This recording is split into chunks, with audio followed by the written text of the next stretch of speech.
Assalamualaikum warahmatullahi wabarakatuh. Nama saya Mikael Akasa Sarwono. Saya dari kelas 1A jurusan akuntansi dan NIM saya adalah 55522000039. Ya, pertama-tama kita akan masuk ke dalam kebenaran dan kemajuan. Kebenaran itu masuknya ke non kumulatif dan itu adalah agama, filsafat dan kesenian, dan kemajuan itu adalah yang kumulatif, yaitu fisika dan teknologi dan kedokteran. Maksudnya ini apa? Yaitu kan agama, filsafat dan kesenian itu sudah ada dari sananya gitu, jadi tidak mungkin ada tambahan-tambahan lain. Lalu kayak hal-hal fisika, teknologi dan kedokteran itu masih bisa ditambahkan dengan seiring berjalannya waktu. Kayak fisika kan teori-teori dari orang-orang semakin lama akan semakin bertambah. Lalu dari teknologi juga nanti akan ada teknologi baru yang ilmuwan temukan. Lalu kedokteran kalau misalnya kalau misalnya kedokteran di situ-situ aja, kuman akan penyakit-penyakit akan terlalu cepat berevolusi dan akhirnya akan lebih sulit untuk disembuhkan. Lalu next adalah konsep Pancasila sebagai dasar nilai pengembangan ilmu. Jadi maksudnya ini adalah awal-awal ini kenapa Pancasila bisa menjadi dasar nilai pengembangan ilmu gitu. Alasan-alasannya. Jadi yang pertama itu adalah iptek tidak boleh bertentangan dengan nilai-nilai yang terkandung dalam Pancasila. Oke. Lalu berikutnya, pengembangan iptek harus menyertakan nilai-nilai Pancasila sebagai faktor internal pengembangan iptek itu sendiri. Lalu ketiga adalah nilai-nilai Pancasila berperan sebagai rambu-rambu normatif bagi pengembangan iptek. Lalu yang terakhir adalah setiap pengembangan iptek harus berakar dari budaya dan ideologi bangsa Indonesia tersendiri, atau yang lebih dikenal sebagai istilah indigenisasi ilmu. Next adalah urgensi Pancasila sebagai dasar nilai pengembangan. Jadi yang pertama adalah renungan dan refleksi yang mendalam agar bangsa Indonesia tidak terjerumus dalam penelitian keputusan nilai yang tidak sesuai dengan kepribadian bangsa. Lalu tuntutan moral bagi para ilmuwan dalam pengembangan iptek di Indonesia. Lalu yang terakhir itu orientasi yang jelas untuk menyaring dan menangkal pengaruh nilai globalisasi yang tidak sesuai dengan nilai-nilai kepribadian bangsa Indonesia. Lalu next adalah sumber historis Pancasila sebagai dasar nilai pengembangan ilmu di Indonesia. Jadi sejarahnya kenapa Pancasila bisa menjadi dasar nilai pengembangan ilmu.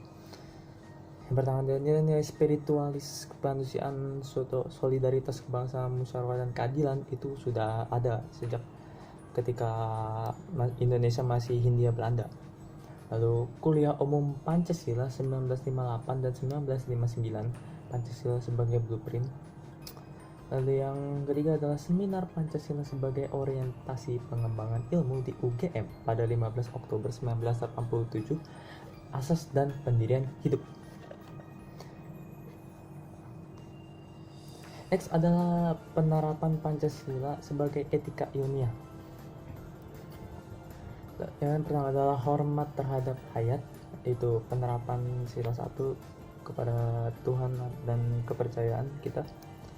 Lalu yang kedua, berikutnya adalah persetujuan sukarela untuk eksperimen dengan penerangan yang cukup dan benar tentang guna dan akibatnya.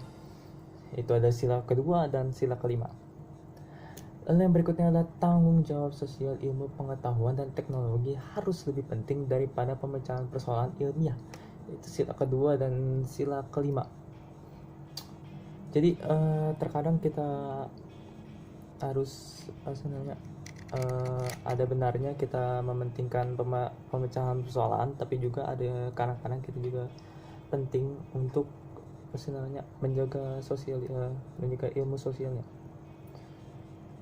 Lalu yang terakhir adalah pelestarian lingkungan melewati generasi, yaitu ya jelas sila 1, kedua dan kelima. Next adalah Pancasila sebagai orientasi pembangunan bangsa dan pengembangan etika ilmu pengetahuan. Yang pertama adalah ilmu pengetahuan, sebagai pembangunan orientasi bangsa. Itu pengembangan ilmu pengetahuan harus menghormati keyakinan religius masyarakat. Ilmu pengetahuan ditunjukkan bagi pengembangan kemanusiaan dan dituntun oleh nilai-nilai etis yang berdasarkan kemanusiaan. Iptek merupakan unsur yang menghomogenisasikan budaya sehingga merupakan unsur yang mempersatukan dan memungkinkan komunikasi antar masyarakat. Prinsip demokrasi akan menuntut bahwa penguasaan iptek harus merata ke semua masyarakat karena pendidikan merupakan tuntutan seluruh masyarakat. Lalu yang berikutnya adalah sebagai pengembangan etika ilmu pengetahuan dan teknologi Pancasila. Orientasinya ada sebagai berikut. Yang pertama adalah pengembangan iptek terlebih dan menyangkut manusia harus selalu menghormati martabat manusia, semisalnya dalam rekayasa genetik. Lalu iptek haruslah meningkatkan kualitas hidup manusia, baik sekarang maupun di masa depan. Mengembangkan iptek hendak membantu pemekaran komunitas Indonesia baik lokal, nasional maupun global. Lalu yang terakhir adalah iptek harus terbuka untuk masyarakat lebih yang memiliki dampak langsung terhadap kondisi hidup masyarakat. Lalu ini adalah Pancasila dalam pengembangan ilmu ekonomi. Jadi di ilmu ekonomi Pancasila ini sebagai apa aja? Yang pertama adalah ronda perekonomian digerakkan oleh rangsangan ekonomi, sosial, dan moral. Itu ada di sila kelima dan sila kedua sepertinya. Dan yang kedua, kehendak kuat dari seluruh masyarakat ke arah kemerataan sosial, egalitarianisme. Lalu yang ketiga adalah prioritas kebijakan ekonomi adalah penciptaan perekonomian nasional yang tangguh yang menjadi nasionalisme menjiwai setiap kebijakan ekonomi. Yang keempat adalah kooperasi merupakan sakat guru perekonomian dan merupakan bentuk paling konkret dari usaha bersama. Lalu yang terakhir adalah adanya imbangan yang jelas dan tegas antara perencanaan di tingkat nasional dan desentralisasi dalam pelaksanaan kegiatan ekonomi untuk menjamin keadilan sosial. Lalu next adalah esensi Pancasila sebagai dasar nilai pengembangan ilmu. Esensinya adalah bisa disajikan sebagai berikut. Yang pertama adalah kesadaran bahwa manusia hidup di dunia ibarat sedang menempuh ujian dan hasil ujian akan menentukan kehidupannya yang abadi di akhirat nanti. Itu seperti sila ke-1. Lalu yang kedua adalah memberikan arahan baik bersifat universal maupun khas terhadap ilmuwan dan ahli teknik di Indonesia berdasarkan asas kemanusiaan atau humanisme. Lalu yang ketiga adalah memberikan landasan esensial bagi kelangsungan negara kesatuan Republik Indonesia (NKRI). Untuk itu, ilmuwan dan ahli teknik-teknik Indonesia perlu menjunjung tinggi asas persatuan Indonesia ini dalam tugas-tugas profesional ya. Lalu yang terakhir adalah memberikan arahan agar selalu diusahakan tidak terjadi jurang atau gap kesejahteraan di antara bangsa Indonesia. Lalu urgensi Pancasila sebagai dasar nilai pengembangan ilmu. Perkembangan ilmu dan teknologi Indonesia dewasa ini tetap berakar dalam nilai-nilai budaya bangsa Indonesia sendiri, sehingga ilmu pengetahuan yang dikembangkan di Indonesia sepenuhnya berorientasi dalam barat. Perkembangan ilmu pengetahuan di Indonesia lebih berorientasi pada kebutuhan pasar, sehingga prodi-prodi yang laku keras di perguruan tinggi Indonesia adalah prodi-prodi yang terserap oleh pasar atau dunia industri. Dan yang terakhir adalah pengembangan ilmu pengetahuan dan teknologi Indonesia belum melibatkan masyarakat luas sehingga hanya mensejahterakan kelompok elit yang mengembangkan ilmu yang hanya saintis saja.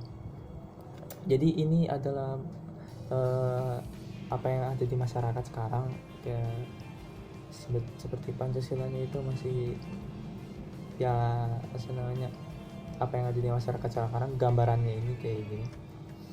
Jadi tiga-tiga ini gambaran yang ada di kehidupan nyata sekarang. Dan ya kita dari sini kita bisa lihat bahwa Pancasila sebagai dasar ilmu itu masih belum diimplementasikan dengan baik. So kita harus mulai mencoba atau mulai melaksanakannya agar ya bangsa Indonesia menjadi lebih maju daripada sebelumnya. Oke. Ya, mungkin itu saja yang bisa saya simpulkan dari apa yang saya pelajari pada hari ini. Mungkin saja rangkuman saya ada yang kurang atau mungkin ada beberapa poin yang saya miss, jadi mohon dimaafkan. Sekian, wassalamualaikum warahmatullahi wabarakatuh, dan terima kasih telah menonton. Peace.